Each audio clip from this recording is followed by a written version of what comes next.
तो आज हम थर्मोडायनेमिक्स 1 में पढ़ रहे हैं हमारी fourth unit laws of thermodynamics.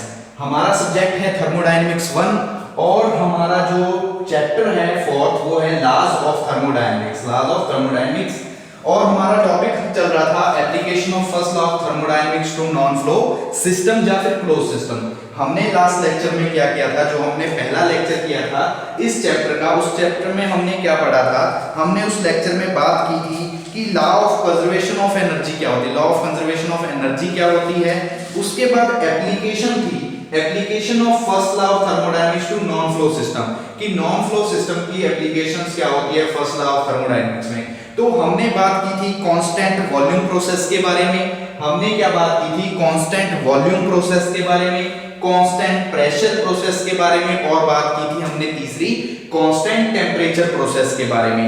अभी जो हम बात कर रहे हैं ये हमारी है फोर्थ, यानी कि एडियाबैटिक प्रोसेस। ये कौन सी है हमारी फोर्थ, एडियाबैटिक प्रोसेस। ये एप्लीकेशंस है, तीन हम लास्ट लेक्चर में पढ़ चुके हैं। अभी हम पढ़ेंगे अपनी फोर्थ प्रोसेस के बारे में, यानी कि एडियाबैटिक प्रोसेस के बारे में। इसके बारे में भी हम पहले पढ़ चुके हैं, लेकिन अभी एक बार फिर से देख लेते हैं क्या होता है। In this process there is no transfer, in this process there is no transfer of heat to and from the system. क्या होता है, in this process, in this process there is no transfer, there is no transfer of heat, there is no transfer of heat to or to, यानी कि ना तो अंदर ना बाहर, to and from the system, from the system। कि adiabatic process में क्या होता है, एडियाबैटिक जो प्रोसेस होती है इसके अंदर हीट का ट्रांसफर नहीं होता, ना तो बाहर होता है सिस्टम के, ना ही सिस्टम के अंदर। इसके अंदर जो एंथैल्पी होती है वो हमारी क्या रहती है, कांस्टेंट। जो हमारी एंथैल्पी होती है ना, एंथैल्पी रहती है कांस्टेंट। Enthalpy remains constant.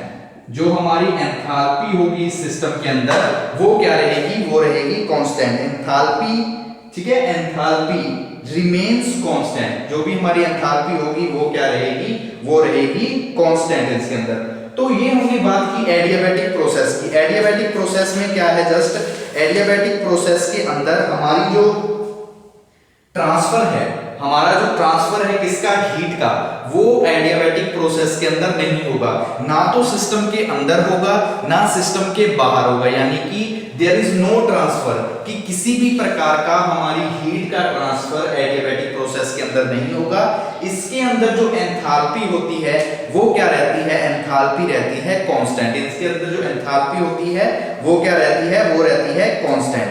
इसका जो फॉर्मूला बनेगा वो क्या बनेगा, ये बन जाएगा PV, ठीक है, Y is equal to P2 V2, ठीक है, P2 V2, ठीक है, इज इक्वल टू कांस्टेंट, ठीक है, इज इक्वल टू कांस्टेंट।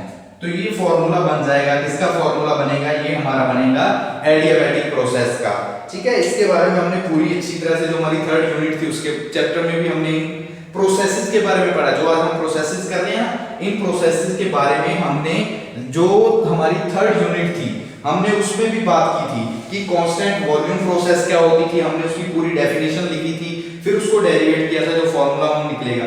फिर हमने वॉल्यूम की, कांस्टेंट, उसके बाद कांस्टेंट प्रेशर की, कांस्टेंट टेम्परेचर की, तो सारी प्रोसेस की, एडियाबैटिक प्रोसेस भी की। तो इसमें भी बस हम यही करेंगे कि in this process there is no transfer of heat to and from the system, कि सिस्टम के अंदर या बाहर किसी भी प्रकार का हीट का ट्रांसफर नहीं होगा, एंथैल्पी कांस्टेंट रहेगी, ठीक है। तो ये हमारा हो जाएगा एडियाबैटिक प्रोसेस। ये हमारी कौन सी प्रोसेस हो जाएगी, एडियाबैटिक प्रोसेस। अब हम बात करते हैं हमारे नेक्स्ट टॉपिक की। नेक्स्ट टॉपिक कौन सा है हमारा, नेक्स्ट टॉपिक है general energy equation for a steady flow system, general energy equation, ठीक है। नेक्स्ट टॉपिक है हमारा, ठीक है। ये प्रोसेस के बारे में पढ़ा है, एप्लीकेशन वाले में। नॉन फ्लो सिस्टम में हमने चार प्रोसेस के बारे में पढ़ा है, constant volume process, constant pressure process, constant temperature process और अभी पढ़ा हमने एडियाबैटिक प्रोसेस के बारे में। अब हम पढ़ते हैं जो स्टडी फ्लो सिस्टम। अभी तो पहले तक हमने किस पे बात की, नॉन फ्लो सिस्टम की। अब हम बात करेंगे हमारे फ्लो सिस्टम की। अब हम बात करेंगे फ्लो सिस्टम की, ठीक है। क्या लिखेंगे, जनरल एनर्जी इक्वेशन। हमारा टॉपिक है जनरल, ठीक है, general GENERAL, general energy equation, general energy equation for steady flow system, for steady flow system. अभी तक हम पढ़ रहे थे नॉन फ्लो सिस्टम के बारे में, अभी हम पढ़ेंगे किसके बारे में, फ्लो सिस्टम के बारे में, ठीक है। फ्लो सिस्टम कौन सा होता है, फ्लो सिस्टम एक ऐसा सिस्टम होता है जिसके अंदर जो मास होता है या वर्किंग सब्सटेंस होता है उसको हम क्या कर सकते हैं, ट्रांसफर कर सकते हैं, ठीक है। नॉन फ्लो सिस्टम के अंदर हमने क्या बात की थी कि नॉन फ्लो सिस्टम के अंदर जो हमारा वर्किंग सब्सटेंस होता है वो क्लोज सिस्टम के अंदर रहता है, यानी कि क्या रहता है, क्लोज रहता है। लेकिन फ्लो सिस्टम के अंदर जो हमारा वर्किंग सब्सटेंस होगा वो क्या कर सकेगा, ट्रांसफर कर सकेगा, यानी कि एक सिस्टम से दूसरे सिस्टम में जा सकेगा, यानी बाहर जा सकेगा, अंदर भी जा सकेगा और बाहर भी जा सकेगा फ्लो सिस्टम के अंदर। तो अब हम पढ़ते हैं general energy equation for steady flow system. Steady flow system के अंदर जो जनरल इक्वेशंस होती है, तो सबसे पहले the mass flow through the system remains constant, कि जो मास फ्लो करता है कहां से, सिस्टम के अंदर से, जो सिस्टम में से मास फ्लो करता है वो हमेशा क्या रहता है, वो रहता है कांस्टेंट। तो क्या लिखेंगे, mass flow through the system remains constant. Mass क्या रहेगा, हमेशा क्या रहेगा, mass remains constant, remains constant, कि जो भी मास होगा, ठीक है, हमने क्या बोला, the mass flow through the system, system के अंदर से सिस्टम को पास करके जो मास क्या कर रहा है, पास कर रहा है, यानी कि सिस्टम है, सिस्टम में से मास क्या कर रहा है, पास कर रहा है, तो उस दौरान जो मास होगा वो हमेशा क्या रहेगा, हमारा कांस्टेंट रहेगा। सेकंड पॉइंट में the state of the fluid any point in the system is constant at all time, कि जो स्टेट होगी फ्लूइड की, जो हमारे फ्लूइड की स्टेट होगी वो किसी भी समय, ठीक है, एनी टाइम क्या रहेगी, कांस्टेंट रहेगी, क्या रहेगी, कांस्टेंट रहेगी। The rate of heat transfer and work transfer is constant, जो हीट ट्रांसफर का रेट है और वर्क ट्रांसफर का रेट है वो भी क्या रहेगा, कांस्टेंट। तो जनरल एनर्जी इक्वेशन में हमने 3 पॉइंट की बात की, हमने बात की 3 पॉइंट में, कि सबसे पहले तो जो मास है सिस्टम के अंदर से पास करेगा वो क्या रहेगा, कांस्टेंट। दूसरे पॉइंट पे बात हमने की कि state of fluid, state of the fluids constant, कि ये भी क्या रहेगा, कांस्टेंट रहेगा। Fluid any point at the system is constant, क्या रहेगा, कांस्टेंट रहेगा। थर्ड पॉइंट में हमने क्या बात की, जो रेट है, रेट यानी कि जो दर है किसकी, हीट ट्रांसफर की और वर्क ट्रांसफर की, the rate of heat transfer and work transfer, ठीक है, रिमेन्स कांस्टेंट, ठीक है, transfer is constant.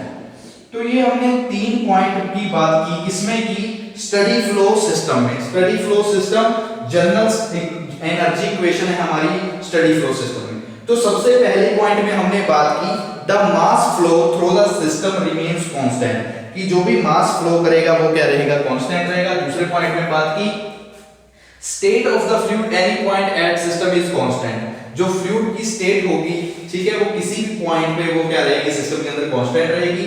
Fourth point, तीसरे पॉइंट पे बात की the rate of heat transfer, कि जो हीट का ट्रांसफर रेट है और वर्क ट्रांसफर रेट है वो भी क्या रहेगा, कांस्टेंट रहेगा, वो भी क्या रहेगा, कांस्टेंट रहेगा।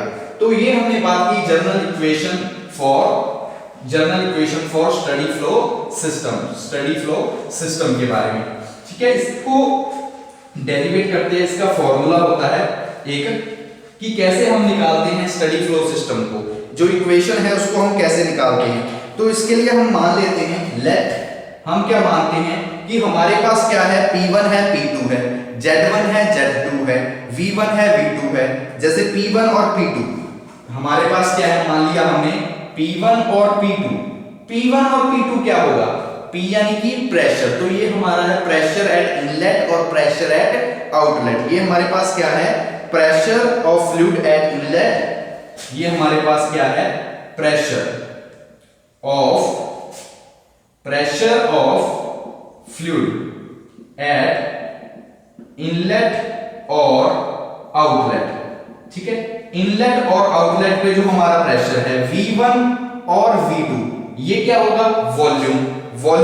ठीक है, ये क्या है, वॉल्यूम बोल सकते हो या फिर बोल सकते हो वेलोसिटी।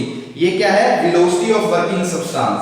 ये क्या है, वेलोसिटी ऑफ वर्किंग सब्सटेंस। ठीक है, वर्किंग सब्सटेंस। उसके बाद हमें मान लिया हमने Z1 और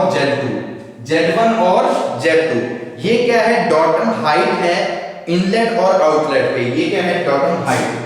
ठीक है, डॉटम हाइट है, ये हमारे पास है Z1 और Z2 क्या है, हाइट है। ये हमारे पास क्या है, हाइट है। क्यू दिया हुआ है, क्यू है हमारे पास, W है, हमने ये लेट किया है, हमने मान लिया है। उसके बाद V1 और V2 है। ठीक है, इसी प्रकार हमें U1 और U2 दिया हुआ है। तो क्या होता है, क्यू यानी कि हीट। ठीक है, heat supply to the system, heat. W क्या हो जाएगा, W हो जाएगा हमारा वर्क, जो हम वर्क कर रहे हैं, वर्क डन कर रहे हैं। V1 और V2 ये यहाँ पे होगी स्पेसिफिक वॉल्यूम, ये यहाँ पे होगी स्पेसिफिक वॉल्यूम। और U1 और U2 ये हमारी है इंटरनल एनर्जी, ये हमारी क्या है, इंटरनल एनर्जी। ठीक है, तो इक्वेशन में जब हम निकालेंगे हमारी स्टडी फ्लो इक्वेशन, तो हम मान लेंगे, हम क्या करेंगे, लेट करेंगे, यानी कि मान लेंगे कि हमारे पास P1 P2 है, V1 V2 है, Z1 Z2 है, Q है, W है, V1 V2 है और U1 U2 है। ठीक है, मतलब कि अगर P1 P2 है यानी कि ये प्रेशर है, प्रेशर किसका, फ्लूइड का प्रेशर है इनलेट पे आउटलेट पे। इसी प्रकार ये वेलोसिटी है इनलेट पे आउटलेट पे, Z है हाइट है, इनलेट पे हमारी हाइट और आउटलेट पे हाइट। Q हमारी हीट सप्लाई जो हम कर रहे हैं, W हमारा क्या है, वर्क है जो हम वर्क कर रहे हैं। V1 और V2 ये क्या आएंगे, स्पेसिफिक वॉल्यूम। ठीक है, V1 और V2 यहाँ पे क्या आएंगे, स्पेसिफिक वॉल्यूम। U1 और U2 क्या होंगे, ये हमारी होगी इंटरनल एनर्जी, ये हमारी क्या हो जाएगी, इंटरनल एनर्जी। तो उसके बाद हम क्या करेंगे, इन सारी चीजों को, जो भी हमने ये लिखा है ना, इन सारी चीजों को हम क्या कर देंगे, जोड़ कर देंगे। हम क्या कर देंगे, इनको आपस में जोड़ देंगे कि फॉर्मूला जो बनेगा एंट्री पे, वो फॉर्मूला हमारा क्या बन जाएगा एंट्री पे। ठीक है, जब हम इनको जोड़ेंगे आपस में, ठीक है, तो ये फॉर्मूला बन जाएगा एंट्री पे। सबसे पहले एंटर कर रहे हैं जब, ठीक है, हमने निकाली इक्वेशन एंटर पे। ठीक है, एंटर कर रहे हैं जब, एंट्री पे जो हमारा फॉर्मूला बनेगा वो हमारा फॉर्मूला होता है इंटरनल एनर्जी प्लस में kinetic energy, internal energy plus में काइनेटिक एनर्जी प्लस में पोटेंशियल एनर्जी प्लस में फ्लो एनर्जी प्लस में हीट सप्लाई, जो हमने हीट को सप्लाई किया। तो क्या आएगा, जो हम एंट्री पे निकालेंगे इक्वेशन को, तो सबसे पहले हम क्या निकालेंगे, इंटरनल एनर्जी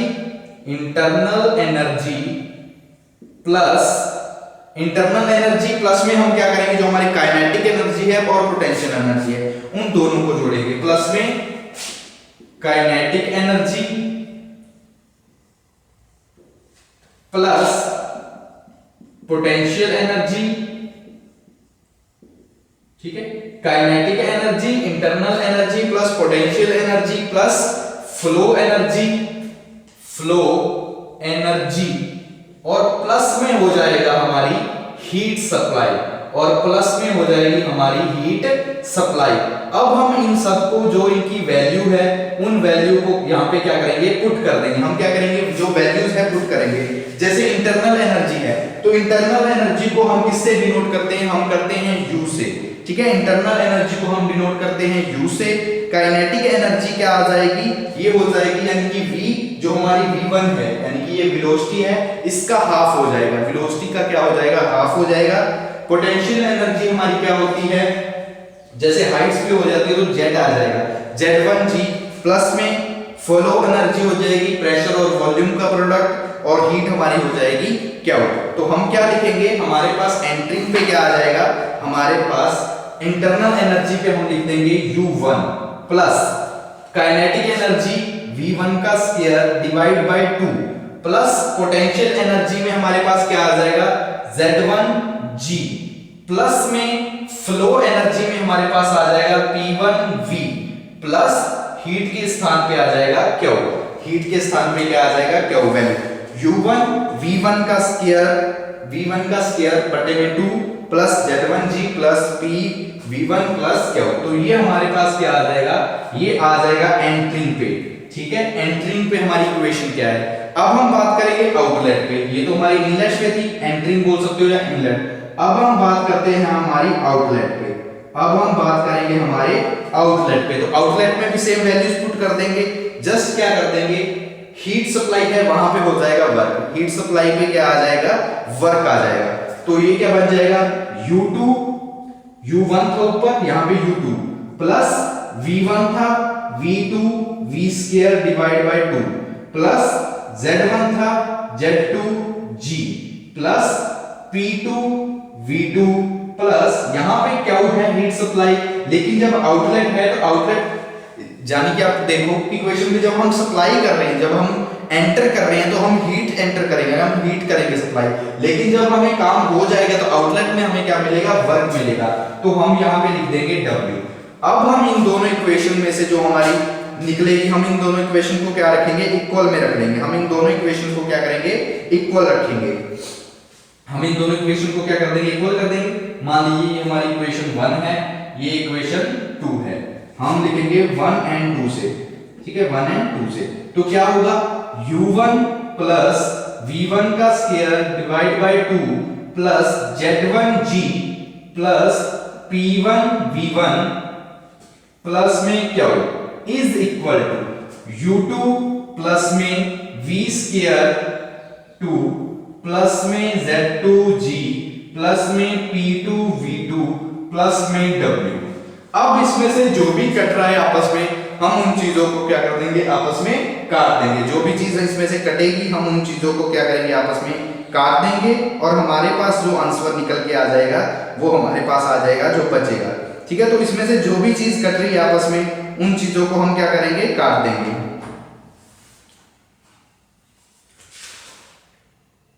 ठीक है, जो भी चीज कटेगी हम उन चीजों को क्या करेंगे, आपस में कट कर देंगे।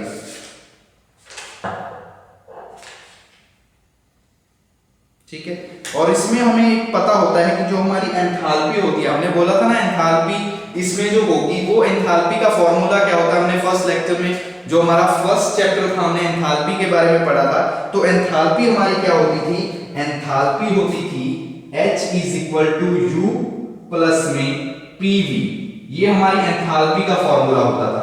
तो यहां पर भी U और PV है, वहां पे हम H पुट कर देंगे। जहां पर भी हमें U और PV दिखाई दे रहा है, U प्लस PV दिखाई दे रहा है, तो वहां पे हम क्या करेंगे, H वैल्यू को क्या करेंगे, पुट कर देंगे। वहां पे हम क्या करेंगे, जो भी H वैल्यू है उस वैल्यू को हम क्या कर देंगे, पुट कर देंगे। तो हमारे पास क्या आ जाएगा। ठीक है, इसको एक बार रफ कर देता हूं।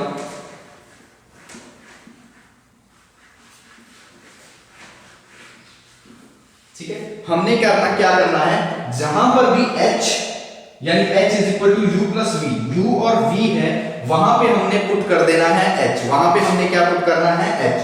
तो हमारे पास आ जाएगा H1 प्लस में V1 का स्क्वायर डिवाइड बाय 2 प्लस में आ जाएगा Z1G प्लस में हमारे पास क्या बचा, Q, हमारे पास बचा Q। इसी प्रकार दूसरी साइड H2 प्लस में V square divide by 2 plus में Z2G प्लस में W। तो हमारे पास ये चीज बचेगी, हमारे पास क्या बचेगा, ये चीज बचेगी।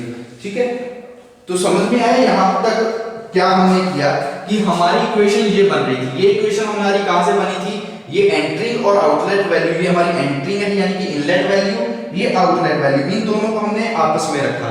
हमें पता है एंथैल्पी का फॉर्मूला होता है H is equal to U plus PV यानी कि इंटरनल एनर्जी।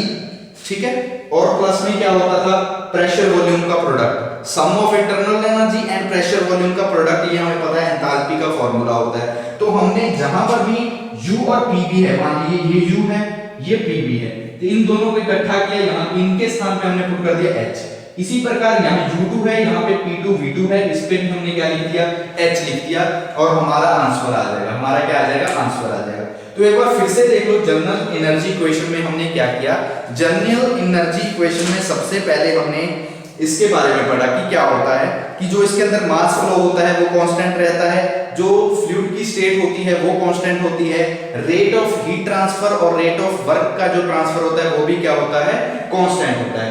उसके बाद हमने इसमें बात की कि जब हम इसकी इक्वेशन शुरू करेंगे तो हमने मान लिया, हमने लेट कर दिया कि हमने P भी मान लिया, ठीक है, P को मान लिया, V को मान लिया कि प्रेशर इनलेट पे इतना होगा, आउटलेट पे इतना होगा, बॉटम हाइट कितनी होगी इनलेट पे, आउटलेट पे कितनी होगी, स्पेसिफिक वॉल्यूम कितनी होगी इनलेट पे, आउटलेट पे स्पेसिफिक वॉल्यूम कितनी होगी, जो वेलोसिटी है इनलेट पे कितनी होगी, आउटलेट पे कितनी होगी, हमने सब कुछ उसको क्या किया, लेट कर दिया।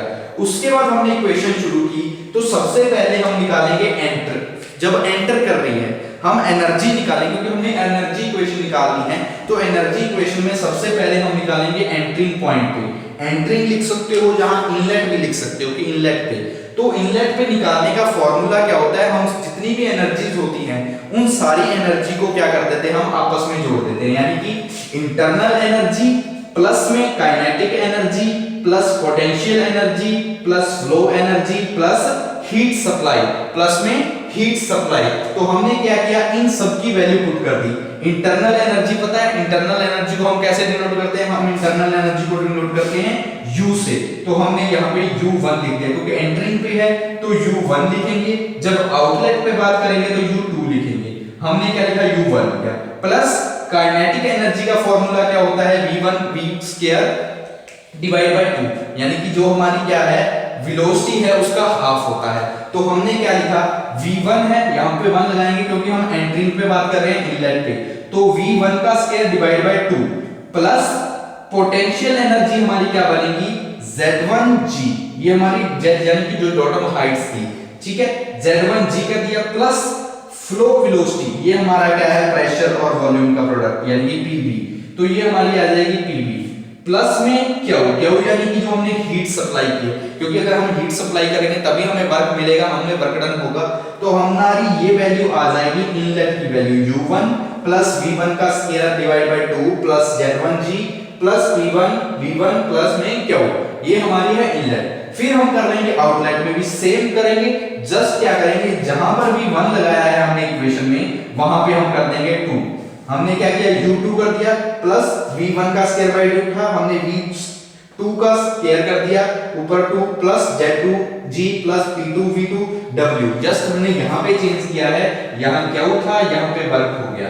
अब हम इन दोनों इक्वेशन को आपस में इक्वल रखते हैं, हम इन दोनों को इक्वल रखेंगे, तो हमने पहले इनलेट वैल्यू लिखी फिर आउटलेट वैल्यू लिखी। हमें पता है कि जो एंथैल्पी होती है, एंथैल्पी का फॉर्मूला होता है कि प्रेशर वॉल्यूम का प्रोडक्ट प्लस में इंटरनल एनर्जी प्लस होती है प्रेशर वॉल्यूम प्रोडक्ट। तो इस इक्वेशन में, पूरी इक्वेशन में जहां पर भी U प्लस PV है वहां पे हमने पुट कर देना है H, तो हमने U और PV को हटा दिया पूरी इक्वेशन में, वहां पे हमने H1 और H2 को पुट कर दिया, बाकी सेम एज इट जैसी वैल्यू है वैसी वैल्यू को हमने क्या कर दिया, लिख दिया। तो ये हमने बात की किसके बारे में, general energy equation for steady flow system, ठीक है, ये हमने बात की जनरल इक्वेशन के बारे में। तो आज के लेक्चर में, ठीक है, आज के लेक्चर में हमने क्या किया, दो टॉपिक के बारे में पढ़ा। हमने क्या किया, इसमें सबसे पहले बात की हमारी जो एप्लीकेशन थी, ठीक है, नॉन फ्लो सिस्टम की, नॉन फ्लो सिस्टम की जो हमारी एप्लीकेशन थी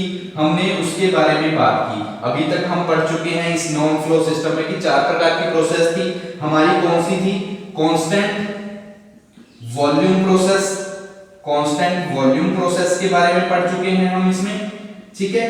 उसके बाद कांस्टेंट हमारी थी pressure process, constant pressure process के बारे में हमने बात की। फिर हमने बात की इस चैप्टर में अभी तक कांस्टेंट टेम्परेचर प्रोसेस के बारे में, हमने बात की कांस्टेंट टेम्परेचर प्रोसेस के बारे में, टेम्परेचर प्रोसेस के बारे में। और लास्ट, अब आज के जो टॉपिक में, आज के लेक्चर में हमने बात की, वो बात की हमने एडियाबैटिक प्रोसेस के बारे में, एडियाबैटिक प्रोसेस के बारे में हमने चर्चा की, ठीक है। उसके बाद हमने शुरू की general energy equation for study. ये तो हमने कर ली थी नॉन फ्लो सिस्टम के लिए। नॉन फ्लो सिस्टम आपको पता था, नॉन फ्लो सिस्टम कौन सा होता है, हमने बताया था जिस सिस्टम के अंदर हमारा वर्किंग सब्सटेंस क्या रहता है, क्लोज सिस्टम के अंदर रहता है। हमारा जो वर्किंग सब्सटेंस होता है अगर वो क्लोज सिस्टम के अंदर ही रहता है तो वो हमारा सिस्टम होता है नॉन फ्लो। अगर हमारा वर्किंग सब्सटेंस ट्रांसफर कर सकते हैं, हम एक फॉर्म से दूसरी फॉर्म में बाहर जा सकता है, ट्रांसफर हो सकता है, तो वो होता है फ्लो सिस्टम। अगर ट्रांसफर ना हो तो नॉन फ्लो सिस्टम, अगर ट्रांसफर हो तो फ्लो सिस्टम, ठीक है। तो फ्लो सिस्टम में हमने बात की कि फ्लो सिस्टम क्या होती है, इक्वेशन के बारे में हमने बात की कि इसके अंदर जो कांस्टेंट होता है हमारे, क्या होता है, जो मास होता है वो कांस्टेंट रहता है। मास के बाद जो हमारा फ्लूइड की स्टेट होती है वो भी क्या रहती है, कांस्टेंट रहती है। और जो हीट ट्रांसफर और वर्क ट्रांसफर का रेट होता है वो भी क्या रहता है, इसके अंदर कांस्टेंट रहता है। फिर हमने इसकी इक्वेशन शुरू की, हमने नेट कर लिया सारी चीजों को कि हमारे पास प्रेशर है, वॉल्यूम है, वेलोसिटी है, ठीक है, स्पेसिफिक वॉल्यूम है, हमारे पास डॉट ऑन हाइट्स दी हुई है, हमने सब कुछ लेट कर दिया। उसके बाद वैल्यू पुट कर दी कि एनर्जी एंट्रिंग पे यानी कि इनलेट पे एनर्जी क्या होगी, आउटलेट पे एनर्जी क्या होगी। इनलेट पे हमने फार्मूला लगा दिया कि हम जितनी भी एनर्जी है सब एनर्जी को आपस में क्या कर देंगे, जोड़ देंगे। जितनी भी एनर्जी है आपस में सारी एनर्जी को क्या कर देंगे, जोड़ देंगे। जैसे कि इंटरनल एनर्जी को फार्मूला U हो गया, काइनेटिक में हमने V1 का स्केल 2 लिख दिया, पोटेंशियल में Z1G लिख दिया, फ्लो एनर्जी P1 V1 और हीट सप्लाई का क्या हो। इसी प्रकार आउटलेट में हो जाएगा, जहां पर हमने 1 रखा है उस स्थान पे हम 2 लगा देंगे और Q के स्थान पे हम W कर रखेंगे। फिर इन दोनों की इक्वेशन को क्या करेंगे, आपस में इक्वल करेंगे यानी कि बराबर इक्वेशन रखेंगे। और हमें पता है जो एंथैल्पी का फार्मूला होता है वो होता है U प्लस PV। एंथैल्पी का फार्मूला क्या होता है, U प्लस में PV। तो H जहां पर भी है, जहां पर भी इस इक्वेशन में U प्लस PV है तो U प्लस PV को हटा देंगे और उसके स्थान पे हम रख देंगे H को। तो यहाँ पर U था, एक U ये है, एक U है, एक PV1 ये है। इसी प्रकार U2 यहाँ पर है और P2 V2 यहाँ पे, यानी कि इन चारों चीजों को, इसको और इसको, इन सबको हम क्या कर देंगे, रिप्लेस कर देंगे। इनके स्थान पे हम पुट कर देंगे H1 और इस साइड कर देंगे H2। बाकी सेम इज एज इट, जैसी वैल्यू नीचे है उस वैल्यू को वहां पे क्या कर देंगे, राइट कर देंगे। तो आज के लेक्चर के लिए इतना काफी। आगे हम पढ़ेंगे जो जनरल इक्वेशंस की, जो हमारा स्टडी फ्लो सिस्टम है उसकी जो एप्लीकेशंस हैं, जैसे टरबाइन क्या होती है, पंप क्या होता है, बॉयलर क्या होते हैं, इसके बारे में हम बात करेंगे नेक्स्ट लेक्चर में। आज के लिए इतना काफी।